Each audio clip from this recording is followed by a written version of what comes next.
जय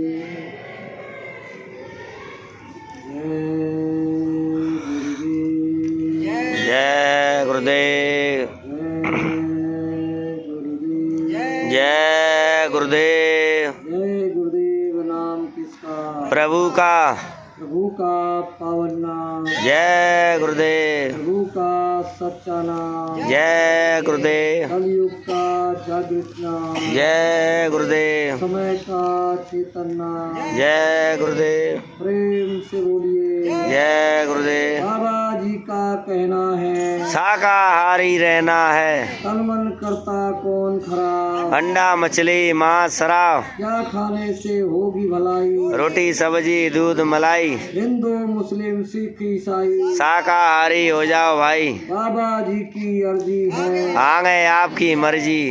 जय गुरुदेव। जय गुरुदेव। सत्संग स्थल में मंच पर आसीन परम पूज्य बाबा जय गुरुदेव जी महाराज के चरणों में मेरा कोटि कोटि प्रणाम। उपस्थित सभी सत्संगी गुरु भाई बहन, दूर दराज से आए समस्त धर्म प्रेमी प्यारे बच्चों, सबको सादर सप्रेम जय गुरुदेव। जय गुरुदेव।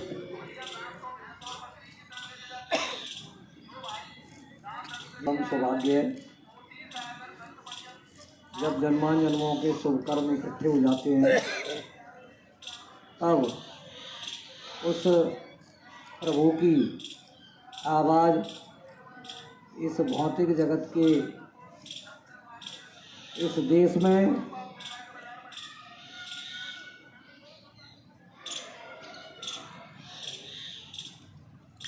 इन्हीं कानों से वो मालिक की आवाज़, वो मालिक की वाणी सुनने को मिलती है। अगर ये ऐसा न होता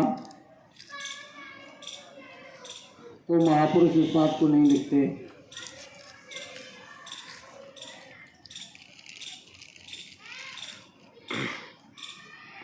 गोस्वामी या संसार में 5 रत्न है सार।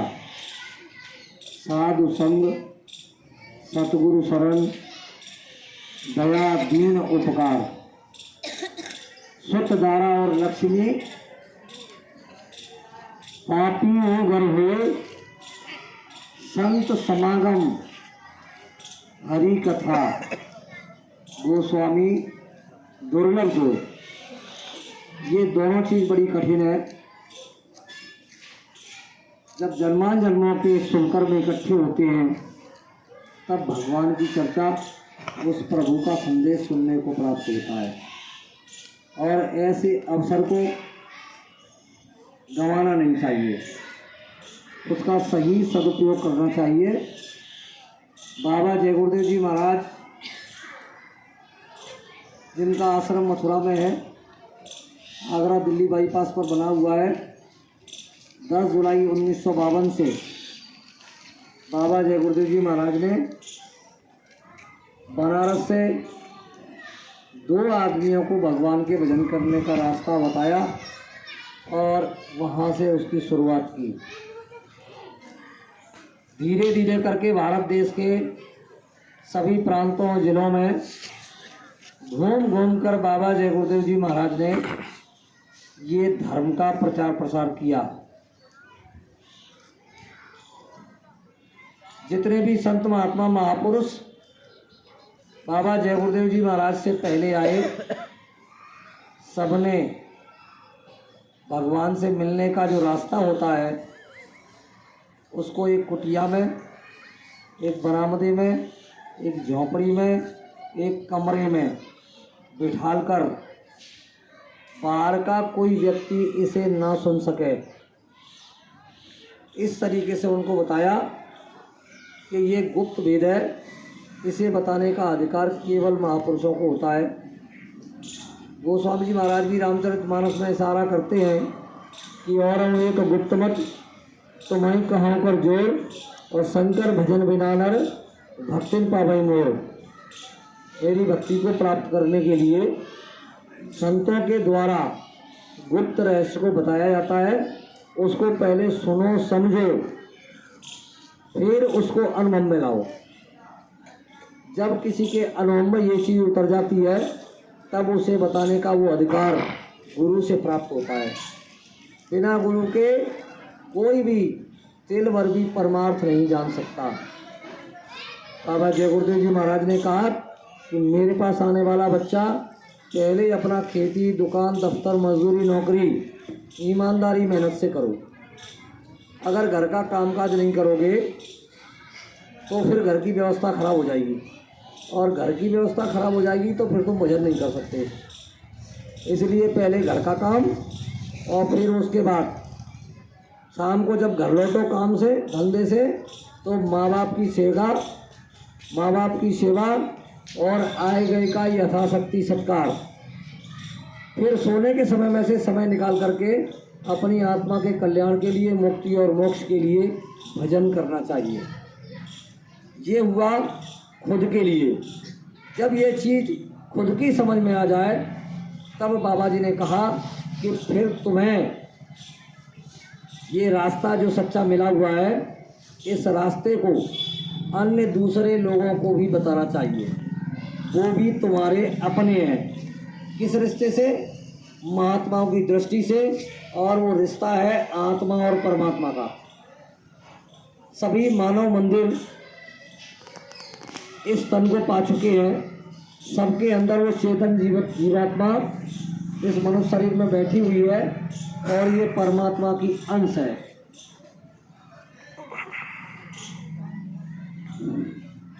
चाहे किसी भी समाज का हो, चाहे किसी भी परिवार का हो, मनुष्य मनुष्य है।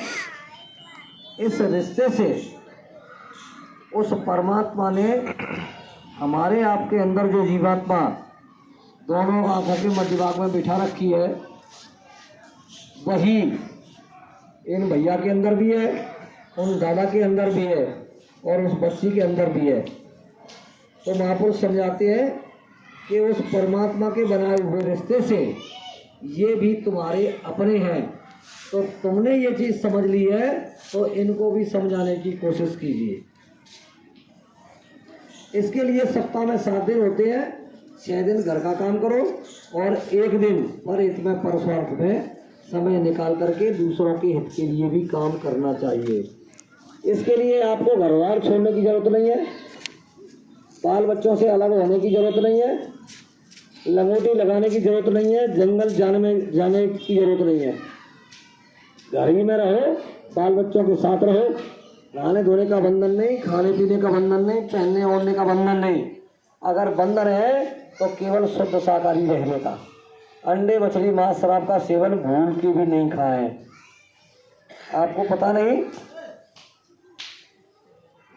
बताया जाता है महापुरुषों के द्वारा कि अंडे की जिस तरीके से उत्पत्ति होती है, अगर उसके बारे में पता चल जाए तो कोई भी अंडा नहीं खाएगा। शराब किस तरीके से बनाई जाती है और धार्मिक व्यक्ति को उसका पता चल जाए तो कोई शराब नहीं पिएगा। हिंदू धर्म में लिखा हुआ है, गंगा जल कृत वारुणी जाना और तदपि न संत करे तय पाना। गंगा जल जैसे जल से अगर शराब बनाई जाए तब भी अच्छे लोग उसका पान नहीं करते। और मांस की अगर बात करें तो कह रहे हैं कि तिल भर मच्छी खाकर कोट गऊ दे दान। तिल भर मच्छी खाकर कोट गऊ दे दान और काशी करवट ले मरे निश्चय नरक निदान। उसे निश्चित रूप से नरक मिलेगा। महापुरुषों की किताबों में लिखा हुआ है कि अगर इस जिस्म पर शराब का एक कतरा गिर जाए और फिर उस जगह को इस शरीर से अलग कर दिया जाए तब भी उसे नापाक समझा जाता है। तो ये अच्छे लोगों के लिए ये बात है। मांस आहारी मानवा प्रत्यक्ष राक्षसांग और इनकी संगत मत करो, पड़त भजन में भंग। वैश्याधीमर और शिकारी, नृप विषयी और मांसाहारी, इनगर भोजन करे जो संता, साधन भजन की हो जाए अंता। तो संत मत के प्रेमियों को थोड़ा इस पर विचार करना पड़ेगा, इस चीज़ को समझना होगा। खान पान का विशेष महत्व होता है। आपने 10 दिन मेहनत की और 10 दिन मेहनत करने के बाद एक दिन कहीं किसी ऐसे व्यक्ति के यहाँ जिसकी कमाई का जो स्रोत है वो अच्छा नहीं है, और अगर उसके धन का तुमने सेवन कर लिया तो तुम्हारा जो साधन भजन 15 दिन के अंदर जो तुमने मेहनत की उसका प्रतिफल तुम्हें मिला था, खत्म। फिर आपको दोबारा से मेहनत करनी पड़ेगी। उसके लिए गुरु चरणों में नाक रगड़नी पड़ेगी, तब इनका आशीर्वाद मिलेगा, दया मिलेगी, तब वो दोबारा से लौटना संभव है, नहीं तो प्रेमी भाई बहनों संभव नहीं है। ये मनुष्य शरीर बड़े भाग से मिलता है और इसमें रह करके प्रत्येक व्यक्ति को भगवान का भजन करना चाहिए। बड़े भाग मानुष तन पावा और सुर दुर्लभ सदग्रंथन गावा। सभी ग्रंथों ने इस बात का बखान किया है कि ये नरदेही मानवतन सर्वश्रेष्ठ है। इसके लिए देवता भी तरसते हैं। कौन सी खासियत है? खासियत इसकी ये है कि जितने भी देवी देवता हैं सब अपने अपने लोक में उस परमात्मा ने स्थापित कर दिए। न तो वो ऊपर जा सकते हैं और न वो नीचे आ सकते हैं। उन्हें अपने ही देश में, अपने ही लोक में बैठ करके जो उन्हें काम मिला है, जो ड्यूटी मिली है, उस ड्यूटी को वहीं से करेंगे। बस इतना सा उनका काम है। और इस मानव शरीर के लिए जो मनुष्य मंदिर परमात्मा का सच्चा बताया गया, इसके लिए बताया जाता है कि ये देवी देवताओं के लोकों में भी जा सकता है, स्वर्ग वैकुंठ में भी जा सकता है। इससे भी ऊपर जो देवी देवताओं के प्रधान देवता है ब्रह्मा विष्णु शंकर, जो प्रलय उत्पत्ति पालन का कार्य करते हैं, इनके दरबार में भी आपकी रूह जीवात्मा साधन भजन करके जा सकती है।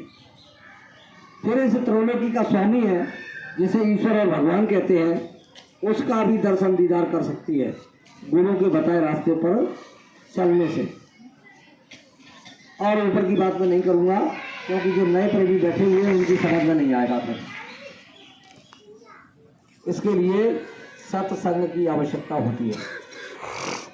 महापुरुषों के द्वारा जो वचनवाणी सुनाई जाती है, बार बार उसे सुनने की आवश्यकता होती है।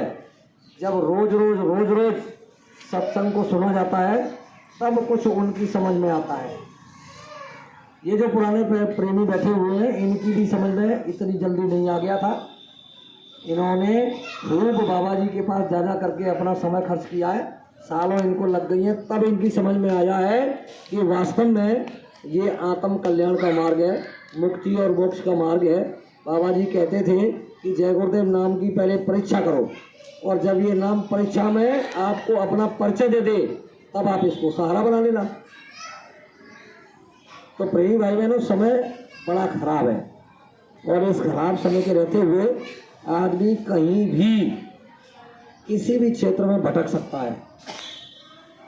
उसे देर नहीं लगेगी। मैं अपने जय गुरुदेव संगत की बात करता हूँ।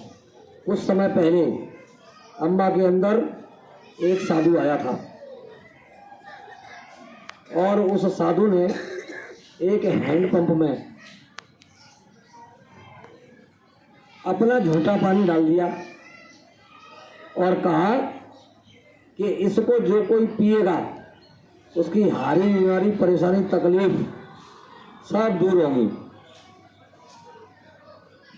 2 से 4 के अंदर बात गई, 4 से 10 के अंदर बात गई, 10 से 50 के अंदर बात गई, 50 से 500 के अंदर बात गई। अब तो भीड़ लगने लगी उस हैंडपंप के पानी को पीने की। हमारे जय गुरुदेव वाले कुछ प्रेमी थे, तो उन्होंने कहा कि भाई साहब ऐसी ऐसी बात है, एक साधु आया है और तमाम लोग कह रहे हैं कि उसने जो पानी पढ़ दिया है उसके पढ़ने से, वो पानी पीने से तमाम तकलीफ बीमारियों में लाभ फायदा हो रहा है। जो साधक प्रेमी थे, कुछ दिन के बाद उसका फोन आता है कि भाई साहब हमारा बड़ा नुकसान हो गया, हमको जो दिखाई सुनाई दे रहा था, गुरु महाराज की दया अंतर में हो रही थी, वो सब खत्म हो गई। क्यों हो गई? कि हमको हैंडपंप का पानी पीने चले गए, इस भाव में चले गए कि हमको गुरु महाराज की दया और मिलेगी, अंतर में साधना और बढ़ेगी, अच्छे साधु हैं तो चलो अपन भी आशीर्वाद ले आते हैं। प्रेमी भाई बहनों, गुरु महाराज ने बहुत पहले ही इस बात को कह रखा था कि देखिए चमत्कारियां शक्ति उभर करके आएंगी, चुटकियों में चमत्कार दिखाएंगी, लोगों के बिगड़े काम बनाएंगी, लेकिन बच्चा तुम उलझना और फंसना नहीं, क्योंकि वो क्षणिक है, कुछ समय के लिए है। काल भगवान यही वो चाहते हैं कि ये जीव इधर से निकलकर उधर अपने देश में जा रहे हैं। कौन से देश में? ये ना देश हमारा संतो, ये ना देश हमारा, हम तो अमर लोक के वासी, तीन लोक से न्यारा, याद व्याध उपाध एक ना, बिना ज्योति उजियारा, कर तप हमें काल में लाया, झंझरी दीप मजारा, और निक्सन की को उड़ान पावे, सतगुर शरण वारा, कहे कबीर तरह वह शरत, जो पावे शब्द सहारा। जब नाम का रास्ता किसी को मिल जाता है, शब्द का रास्ता अंतर में किसी को मिल जाता है, तब जीवात्मा उसको पकड़कर और अपने निज घर चलने की तैयारी करती है। ये जन्मान जन्मों से ये पकड़ छूट गई है बिना महापुरुषों के, और ये पकड़ होना संभव नहीं है। गोस्वामी जी महाराज रामचरितमानस में समझा रहे हैं कि देखिए चारों युगों में गोस्वामी जी ने 4 चौपाई लिखी है। सतयुग योगी सब विज्ञानी और करी हरि ध्यान तय बप्रानी।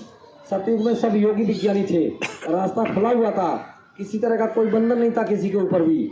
जो वेदवाणी ब्रह्मवाणी आकाशवाणी जिसको कहते हैं, उस समय सबको सुनाई देती थी, सबको दिखाई देता था,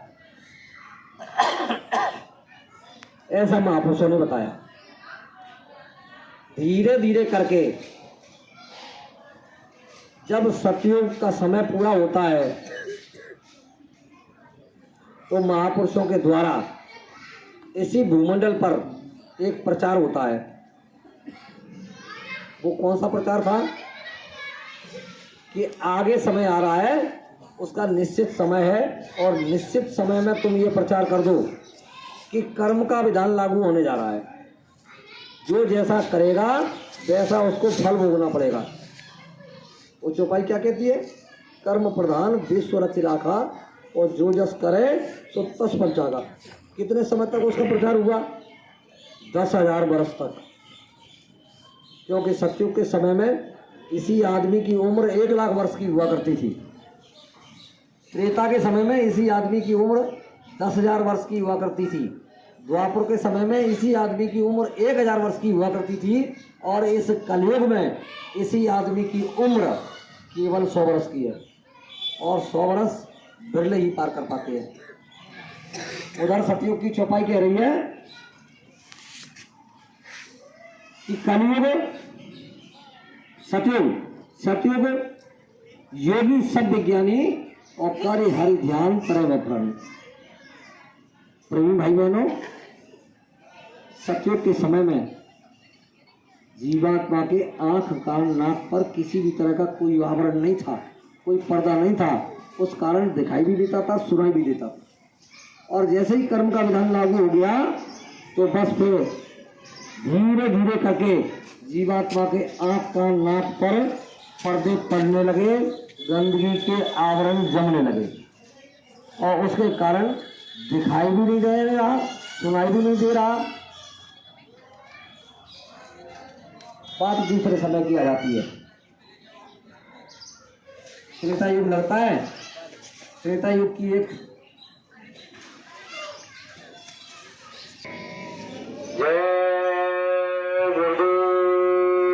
जय गुरुदेव। नाम किसका? प्रभु का। प्रभु का पावन नाम। जय गुरुदेव। त्रेता युग के समय में त्रेता विविध यज्ञ नर कर रही और प्रभु ये समर्पित कर्म बनता रहे। जो कुछ यज्ञों के करने से फल की प्राप्ति होती थी वो भगवान के चरणों में समर्पण कर देने से जो पुण्य फल की प्राप्ति होती थी उससे स्वर्ग वैकुंठ देवी देवताओं के लोग मिल जाते थे। इधर द्वापर के लिए बताते हैं कि द्वापर करे रघुपति पद पूजा और भावने की तरह उपाय दूजा। भगवान की भक्ति बताई गई, इसके अलावा दूसरा कोई उपाय नहीं। बात आती है कलयुग की, तो कलयुग में महापुरुषों ने कहा है कि कलयुग केवल नाम आधारा और सुमिर सुमिर नर उतर ही पारा। उधर गोस्वामी जी की चौपाई क्या कहती है? चौथी कि कलयुग योग यज्ञ नहीं ज्ञाना, न किसी तरह का विशेष योग करने की जरूरत है, न यज्ञ करने की जरूरत है, न विशेष किसी तरह का ज्ञान प्राप्त करने की जरूरत है। कलयुग योग यज्ञ नहीं ज्ञाना, एक आधार नाम गुणगाना, केवल और केवल नाम का गुणगान। अब वो नाम आपको पता नहीं है, फिर कलयुग में भक्ति कैसे होगी? ऊपर से इस काल माया के देश के जो बड़े बड़े अधिकारी हैं उन्होंने बंधन लगा रखा है, ब्रह्मा विष्णु शंकर। और चौथी ज्योति मिली, भरम जाल की फांस जीवन पावे निज गली, जन्मो मरो जीव 84 और काल प्रभु ने डाली फांसी, वह दयाल पद कोई न पावे और निर्गुण सरगुण चक्कर खावे। सब इसी में चक्कर काटते रहे, क्या निर्गुण के उपासक और क्या सरगुण के उपासक। तब इस कलिकाल में उस परमपिता परमात्मा ने दया करके 700 वर्ष पहले जीवात्माओं के कल्याण के लिए, मुक्ति और मोक्ष के लिए, निज घर पहुंचाने के लिए उस मालिक ने कबीर साहब के रूप में संतों को भेजना शुरू किया।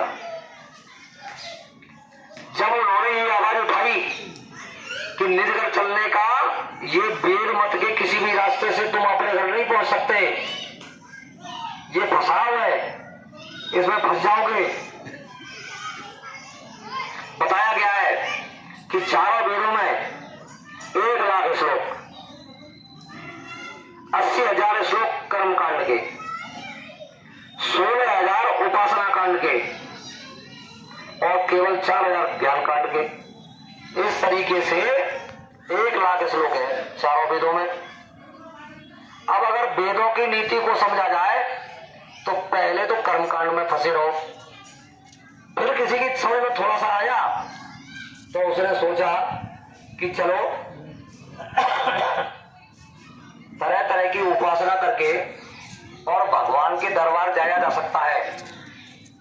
तो फिर वो 16,000 उपासना कांड है, अब उसमें फंसे रहो, निकलना नहीं हो सकता। फिर कोई कोई किसी की समझ में आया कि नहीं, ज्ञान से मुक्ति मिल जाएगी, ज्ञान से मोक्ष मिल जाएगा, तो अब वो फिर मतलब तरह तरह का ज्ञान हासिल करने में लग गया।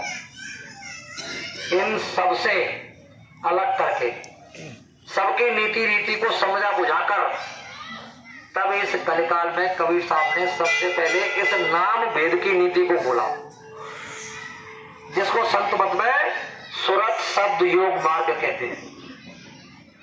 ये सारे रास्तों से निकाल करके और मूल रास्ते से जोड़ना महापुरुषों ने शुरू किया। तो जो ज्ञानी पुरुष थे उस समय के, उनका बड़ा भारी विरोध किया उन्होंने। इस कालमाया के देश में जिसने चमत्कार दिखाया उसको नमस्कार हुई, और महापुरुष चमत्कार दिखाते नहीं, क्योंकि जो त्रिलोकी का मालिक है ना, ईश्वर जिसको कहते हैं, जब उस परमपिता परमात्मा ने संतों को भेजना शुरू किया तो ये वरदान में ले लिया कि आप मृत्युलोक में जाते रहे हो लेकिन उधर कोई चमत्कार नहीं दिखाओगे और मरे को जिंदा नहीं करोगे। और अगर ये तुमने किया तो फिर हमारे इस देश में कौन रहेगा? सब निकल करके आपके देश में चले जाएंगे, फिर मैं किस पर शासन करूंगा?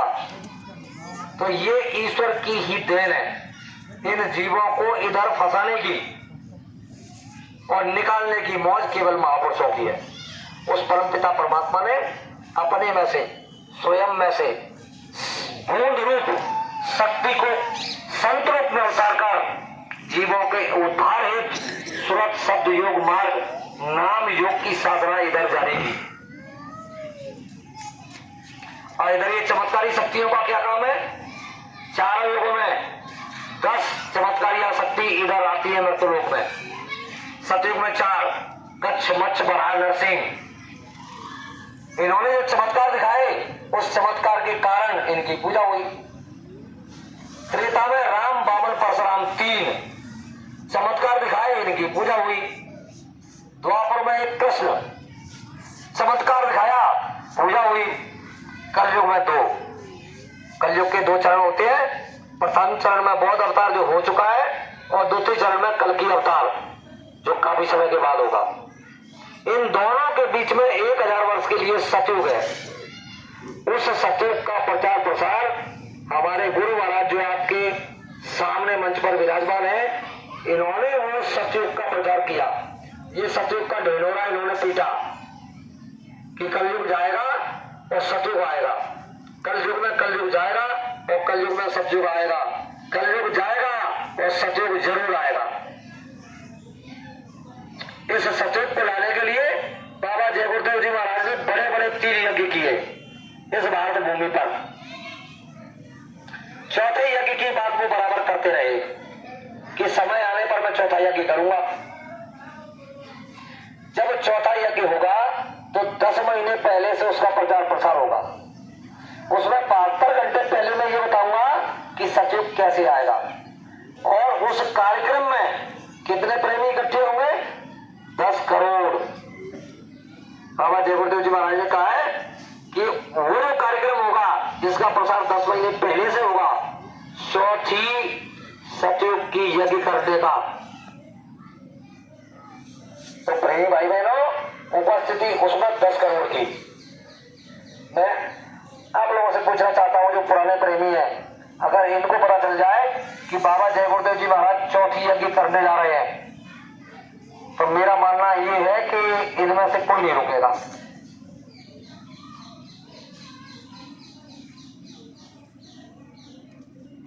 समय की इंतजार की बात बाबा जय गुरुदेव जी महाराज ने कही कि समय का इंतजार राम ने किया, समय का इंतजार कृष्ण ने किया और मैं भी समय का इंतजार कर रहा हूं।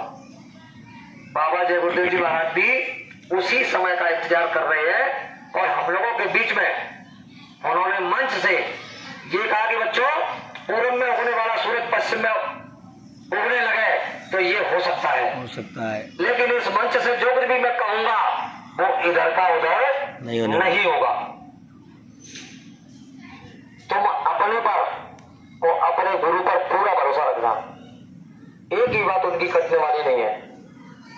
तो बाबा जय गुरुदेव जी महाराज ने पूरे भारतवर्ष में ये प्रचार प्रसार किया, प्रेमियों को समझाने का, बताने का हर तरीके से उन्होंने कोशिश की कि ये सुधर जाए, ये समझ जाए, अच्छे रास्ते पर आ जाए और इनका घर परिवार खुशहाल हो जाए, बाल बच्चे अच्छी तरीके से जीवन यापन करें। बाबा जी चाहते हैं कि मैं ये नहीं चाहता कि मेरा कोई भी बच्चा दुखी और परेशान रहे। मैं तो चाहता हूं कि ये अच्छे से अच्छे मकान में रहें, एसी गाड़ियों में चलें, पहन सकते हो तो दिन में 10 बार कपड़े पहने और खा सकते हो तो 100 बार खाए। लेकिन इस मनुष्य शरीर को पाने के बाद अगर तुमने अपने आत्म कल्याण के विषय में सोचा नहीं तो ये मनुष्य शरीर बेकार चला जाएगा। इसलिए इसकी कीमत समझो। किसी भी गुरु से जहां से तुम्हें मिल जाए वहां से तुम भगवान के भजन करने का रास्ता प्राप्त कर सकते हो। बाबा जय गुरुदेव जी महाराज ने कभी मना नहीं किया। अगर तुमको कहीं ना मिले तो फिर हमें बताने के लिए बाबा जी के पास करोड़ों करोड़ों लोग पहुंचे और सबको भगवान के भजन करने का रास्ता बताया। और सभी जितने भी प्रेमी इस समय हैं, बाबा जय गुरुदेव जी महाराज की दया से सभी खुशहाल हैं। नहीं तो इस संसार के अंदर बड़ा झगड़ा है, बड़ा झंझट है प्रेमी भाई बहनों, इससे निकलना बड़ा कठिन है। यहाँ भी काल कभी कभी चक्कर मार देता है गुरु बहन और गुरु भाई। निस्दिन उनमें होत लड़ाई, काल लगाई ऐसी लीकें, सबके मन को दर खींचे। हमारा उद्देश्य लक्ष्य क्या होना चाहिए? भक्ति करने का होना चाहिए। भक्ति स्वतंत्र सकल गुण खानी और बिन सत्संग पावे प्राणी। बिना